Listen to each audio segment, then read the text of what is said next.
ആറ്റുകാൽ പൊങ്കാലയോടനുബന്ധിച്ച് തീർത്ഥാടകരുടെ തിരക്ക് നിയന്ത്രിക്കുന്നതിനായി ദക്ഷിണ റെയിൽവേ തിരുവനന്തപുരം ഡിവിഷൻ വിപുലമായ ക്രമീകരണങ്ങൾ ഏർപ്പെടുത്തി. പ്രത്യേക ട്രെയിൻ സർവീസുകൾ, സ്റ്റേഷനുകളിലെ പ്ലാറ്റ്ഫോം നിയന്ത്രണങ്ങൾ, ടിക്കറ്റ് കൌണ്ടറുകളുടെ വർധനവെന്നിവ ഇതിൽപ്പെടുന്നു. പൊങ്കാല ദിനമായ 2026 മാർച്ച് 3 തിരുവനന്തപുരം സെൻട്രൽ സ്റ്റേഷനിൽ പ്ലാറ്റ്ഫോം ക്രമീകരണങ്ങൾ ഏർപ്പെടുത്തിയിട്ടുണ്ട്. കൊല്ലം ഭാഗത്തേക്കുള്ള ട്രെയിനുകൾ 1 മുതൽ 4 വരെയുള്ള പ്ലാറ്റ്ഫോമുകളിൽ നിന്നായിരിക്കും പുറപ്പെടുക. നാഗർകോവിൽ ഭാഗത്തേക്കുള്ള സർവീസുകൾ 5-ാം നമ്പർ പ്ലാറ്റ്ഫോമിൽ നിന്നുമായിരിക്കും. തിരക്കൊഴിവാക്കാൻ യാത്രക്കാർ ഈ ക്രമീകരണം ശ്രദ്ധിക്കണമെന്ന് റെയിൽവേ അറിയിച്ചു. യാത്രക്കാരുടെ സൗകര്യാർത്ഥം Ernakulam junction, Thiruvananthapuram central, Nagercoil junction റൂട്ടുകളിൽ അധിക ട്രെയിൻ സർവീസുകൾ നടത്തും. ടിക്കറ്റ് ബുക്കിംഗ് വേഗത്തിലാക്കാൻ സ്റ്റേഷനിലെ പ്രവേശന കവാടങ്ങളിലും എക്സിറ്റുകളിലും അധിക കൌണ്ടറുകൾ തുറക്കും. കൂടാതെ unreserved ticket system, mobile QR code കൌണ്ടറുകൾ എന്നിവയും പ്ലാറ്റ്ഫോമുകളിൽ സജ്ജീകരിക്കും. സുരക്ഷ ഉറപ്പാക്കുന്നതിനായി റെയിൽവേ പ്രൊട്ടക്ഷൻ ഫോഴ്സിനൊപ്പം ഗവൺമെന്റ് റെയിൽവേ പോലീസിനെയും ലോക്കൽ പോലീസിനെയും വിന്യസിക്കും. പ്രധാന ഇടങ്ങളിൽ മെഡിക്കൽ സംഘത്തിന്റെയും സുരക്ഷാ ഉദ്യോഗസ്ഥരുടെയും പ്രത്യേക സേവനവും ലഭ്യമാക്കും. തിരക്കേറിയ സമയങ്ങളിൽ യാത്രക്കാരുടെ നീക്കം നിരീക്ഷിക്കാനും നിയന്ത്രിക്കാനും പ്രത്യേക സംവിധാനങ്ങൾ ഉണ്ടാകുമെന്നും ഡിവിഷൻ അറിയിച്ചു. യാത്രക്കാർക്ക് ക്യൂ നിൽക്കാതെ ടിക്കറ്റ് എടുക്കുന്നതിനായി സ്റ്റേഷനിലെ പ്രവേശന കവാടങ്ങളിലും എക്സിറ്റ് പോയിന്റുകളിലും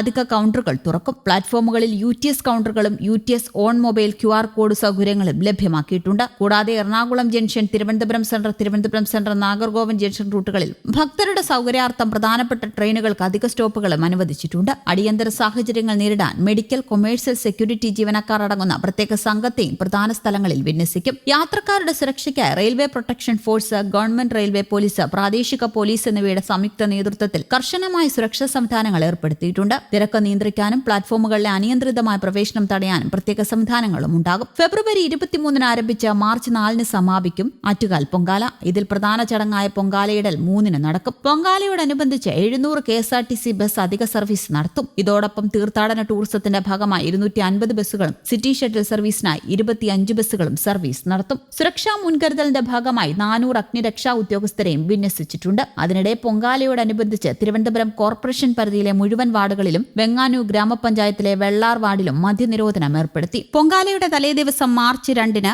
വൈകിട്ട് 6 മണി മുതൽ പൊങ്കാല ദിവസം മാർച്ച് 3 വൈകിട്ട് 6 മണി വരെയാണ് മദ്യനിരോധനം. തിരുവനന്തപുരം നഗരത്തിലെ ഭക്ഷ്യശാലകൾക്കും കർശന നിർദ്ദേശങ്ങളും ഭക്ഷ്യസുരക്ഷാ വകുപ്പ് ഏർപ്പെടുത്തിയിട്ടുണ്ട്. എല്ലാ സ്ഥാപനങ്ങളും ഭക്ഷ്യസുരക്ഷാ ലൈസൻസിന്റെ രജിസ്ട്രേഷൻ പകർപ്പ് പ്രദർശിപ്പിക്കേണ്ടതാണ്. സ്ഥാപനത്തിലെ എല്ലാ ജീവനക്കാരുടെയും മെഡിക്കൽ ഫിറ്റ്നസ് സർട്ടിഫിക്കറ്റ് പരിശോധന സമയത്ത് ഹാജരാക്കേണ്ടതാണ്. സ്ഥാപനത്തിൽ ഉപയോഗിക്കുന്ന വെള്ളത്തിന്റെ ഗുണനിലവാര സർട്ടിഫിക്കറ്റും ഹാജരാക്കണം. പൊങ്കാലയോടനുബന്ധിച്ച് ഭക്ഷ്യസംരക്ഷകർ, പാചക തൊഴിലാളികൾ എന്നിവർക്കായി ഫെബ്രുവരി 19 ഭക്ഷ്യസുരക്ഷാ വകുപ്പ് ബോധവൽക്കരണ ക്ലാസ് നടത്തും. ഉത്സവത്തോടനുബന്ധിച്ച് അന്നദാനം, ലഘുഭക്ഷണം, ശീതളപാനീയം, ദാഹജല വിതരണം എന്നിവ നടത്തുന്ന സ്ഥാപനങ്ങളും സംഘടനകളും വ്യക്തികളും മുൻകൂറായി ഭക്ഷ്യസുരക്ഷാ വകുപ്പിന്റെ രജിസ്ട്രേഷൻ എടുക്കേണ്ടതാണ്. ആറ്റുകാൽ പൊങ്കാലയോടനുബന്ധിച്ച് തിരുവനന്തപുരം ജില്ലയിൽ മാർച്ച് 3 പ്രാദേശിക അവധിയും പ്രഖ്യാപിച്ചിട്ടുണ്ട്. പൊങ്കാല മഹോത്സവത്തിന്റെ പ്രധാന ദിവസമായ മാർച്ച് 3 തിരുവനന്തപുരം ജില്ലയിലെ എല്ലാ വിദ്യാഭ്യാസ സ്ഥാപനങ്ങൾക്കും സർക്കാർ, അർദ്ധ സർക്കാർ സ്ഥാപനങ്ങൾക്കും അവധിയായിരിക്കുമെന്നും ജില്ലാ കളക്ടർ ഉത്തരവിട്ടു. News desk, Kerala Kaumudi.